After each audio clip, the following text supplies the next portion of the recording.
अच्छी तरह समझ लीजिए, इस मुल्क के अंदर अगर हमने अपनी कोताही की तलाफी न की, ये सिर्फ मजहबी वाज नहीं है जो मैं कहने यहां आया हूं, मैं आपको झंझोड़ने आया हूं। जिंदगी में फिर ये मौका आता या नहीं आता अल्लाह जानता है। मेरी अपनी जिंदगी है या नहीं है किसको मालूम। जिंदगी हो इम्कान न रहे, इसके भी 100 शिकलें हो सकती हैं। मैं नहीं चाहता कि कोई भी बात छुपा कर आपसे रखूं। बहुत खतरे में है हमारा मुल्क इस वक्त। तेरी बर्बादियों के मशवरे हैं आसमानों में, लेकिन ये सब कुछ सजा है किस बात की? वादा खिलाफ। तुमने इस्लाम के लिए मुल्क लिया, कोई मुल्क इस्लाम के नाम पर नहीं बना। मुल्क पहले से मौजूद था, आजाद हो गया।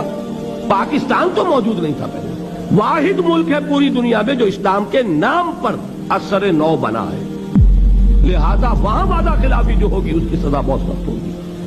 आप हजरात को अपनी जगह पर हर शख्स को सोचना चाहिए, हम कहां खड़े हैं, क्या कर रहे हैं।